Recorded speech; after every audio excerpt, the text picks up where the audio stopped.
Hello and welcome. It's been a while.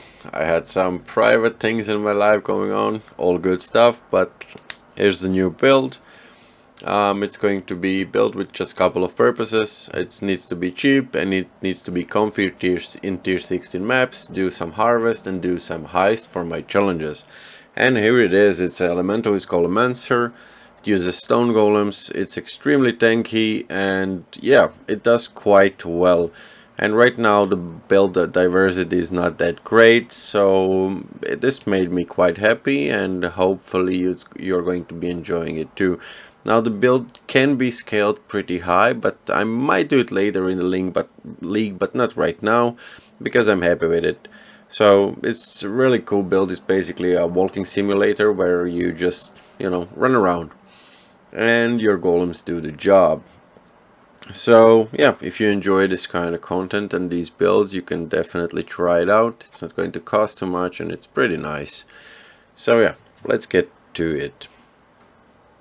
So when it comes to gearing up the character, it's really simple. So let's get to it.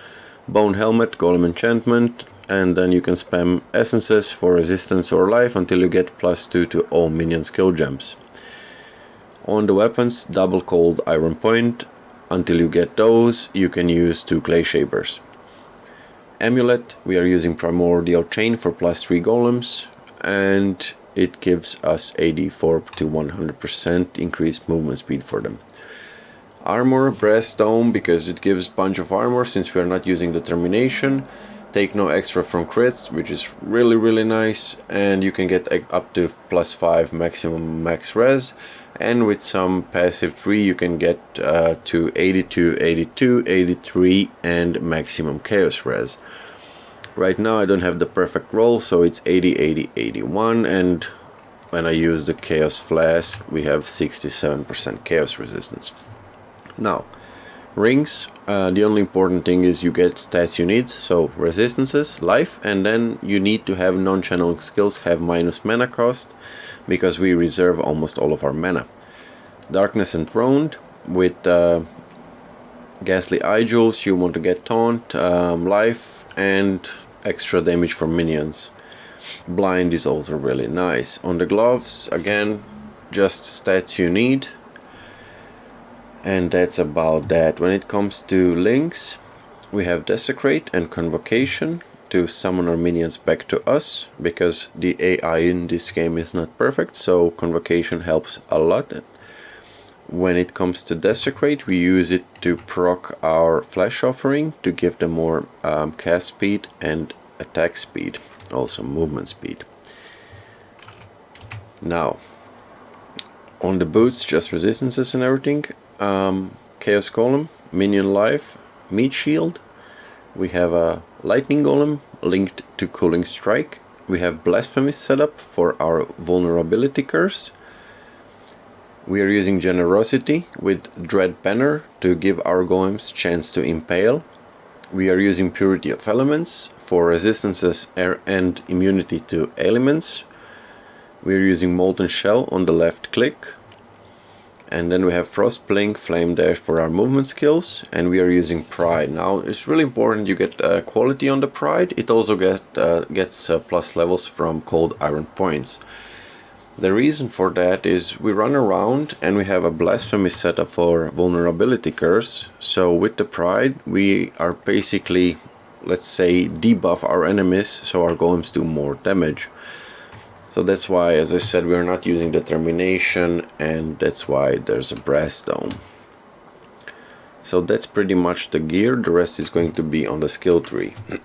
Now, if you were to go improving this build, you could get some wands with plus to minions, plus to physical, and then maybe go crit. But as I said, I'm happy with the build, so I'm not going to be investing more money into it. The good leveling items are going to be Tabula, Wanderlust, Gold Rim, and Clay Shapers. So actually, after reaching 41, you can switch to Golems.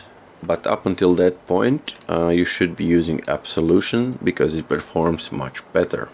So, let's look at the passive tree. Ascendancy, as I said, Elementalist. First you're going to be getting League of Primordial, +1 Golem, and the best thing ever, they are resummoned automatically if they die, but I never saw them die, so yeah. Then we are getting Elementalist, +1 Golem, and they're immune to elemental damage. So this league, KALANDRA, a lot of people have been complaining their minions are getting killed, especially the Animate Guardian and whatnot. So the reason they die are those hybrid hits, you know, when the base is physical and then there's just punch extra damage as a certain element. So them being immune to elemental damage and Chaos Golem being next to them, giving them physical reduction, they're basically immortal.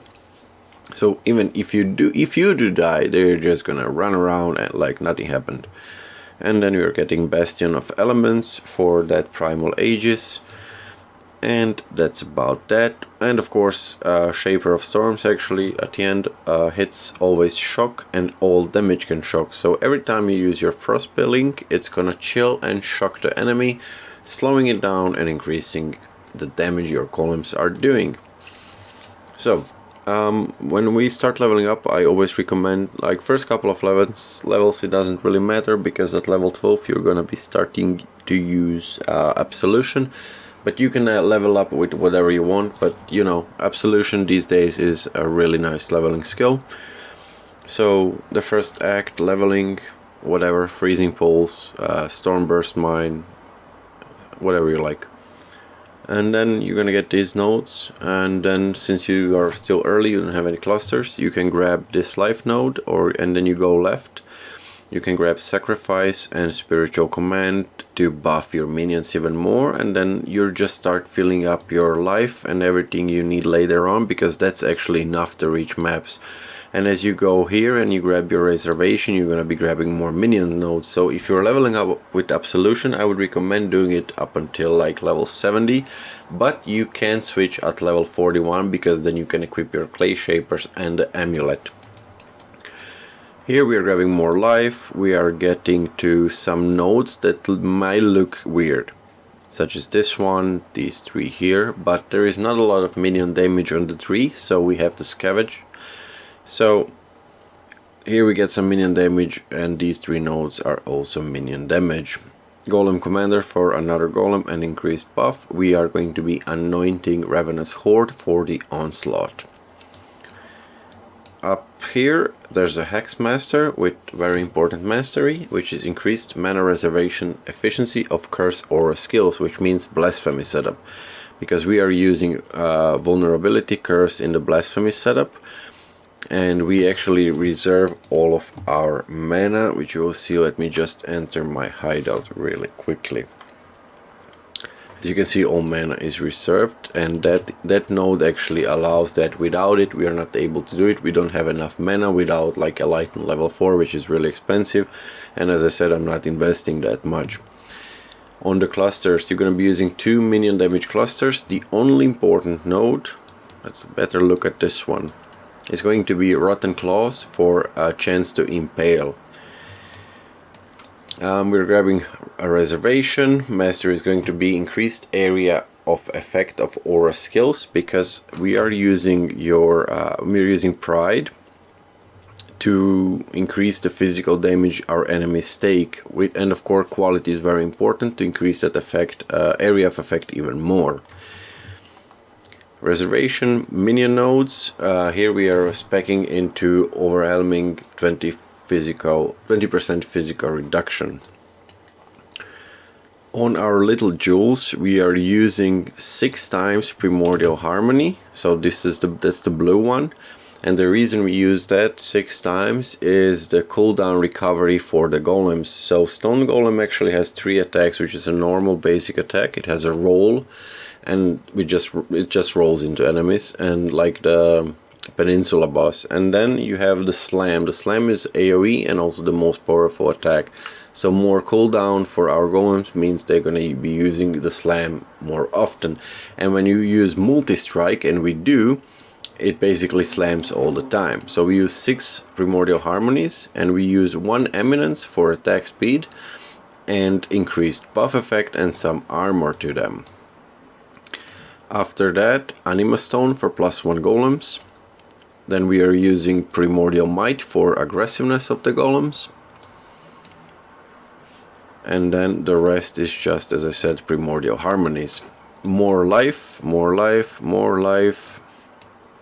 Jewel sockets, more life. And then down here, again, aura effect reservation and maximum resistances. So 20% reduced curse effect with some flask rolls, so you're basically immune to curses as well. So that's about the 3. As I said, leveling up without the clusters, you're just gonna be speccing into these nodes. The rest is just the same, nothing will be changed. But with some extra points, because these nodes don't take that much, you can grab some more life as you level up. But the clusters to roll Rotten Claws is like level 54 eye level, so it's not something that hard to get. As you see, just rolling that is as simple as it is. So yeah, that's the passive tree. Again, nothing special to it. What there is to say is masteries, increased life, flat life. Yeah, good. Another thing I would like to say that this build does really well, actually, I did not expect it, but it does, is Expedition. It clears the Expedition encounters and logbooks pretty nice, and as you can see, it actually clears the map bosses as well. I will hopefully upload more, I'll be back more, I have more time now, a new job and everything. So yeah, hope to see you guys more in the game. Until now, thank you for all the feedback, it's been great, and I hope you enjoy the build. It's one of those you either like it or not, but most importantly I want to say thank you all for watching, and I really enjoy making this, so have a good one and take care. To a crucible that stretches the sanity